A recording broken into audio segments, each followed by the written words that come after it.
விஷால் இந்த அளவுக்கு அவமானப்பட்டு அசிங்கப்பட்டு நிற்பாரு அப்படின்னு நம்ம யாருமே எதிர்பார்க்கவே இல்லைங்க. முதலில் நடிகர் சங்கம் பல ஊழல் செய்துவிட்டது என்று குற்றங்களை சுமட்டி நடிகர் சங்க தேர்தலில் வெற்றி பெற்று செயலாளராக பதவியேற்றார் விஷால். அதைத் தொடர்ந்து தயாரிப்பாளர் சங்கம் சரியாக செயல்படவில்லை என்று கூறி தயாரிப்பாளர் சங்கத்தின் தலைவராகவும் ஆயிட்டாரு. தற்போது தயாரிப்பாளர் சங்க தலைவராக அவர் பல அதிரடி முடிவுகளை எடுத்து வந்துட்டு இருக்காரு.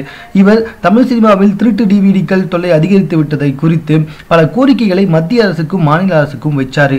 இந்த கோரிக்கைகள் நிறைவேறாவிட்டால் வருகிற 30ஆம் தேதிக்குள் இந்த கோரிக்கைகள் நிறைவேறாவிட்டால் ஜூன் 1ஆம் தேதியிலிருந்து வேலை நிறுத்தத்தில் ஈடுபடுவோம் அப்படின்னு மத்திய அரசுக்கும் மாநில அரசுக்கும் தெரிவித்திருந்தார் விஷால். ஆனால் இதுக்கு முதல்ல ஆதரவு கொடுத்திருந்த தியேட்டர் உரிமையாளர்கள் சங்கம் பின்பு பின்வாங்கிவிட்டது.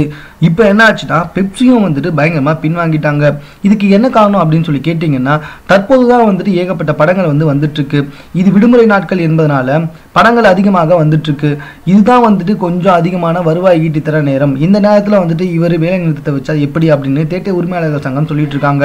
அது மட்டும் இல்ல, அதிகமாக முதலீடு செய்து படங்களை தயாரித்து வந்துட்டு இருக்கும் இன்டர்நேஷனல் நிறுவனம் எல்லாமே இந்த வேலை நிறுத்தத்தில் கலந்து கொள்ள முடியாது அப்படின்னு சொல்லி பின்வாங்கிட்டாங்க. இதனால என்ன செய்யுதுன்னு தெரியாம முடிச்சு வந்துட்டு இருக்கார் நம்முடைய விஷால்.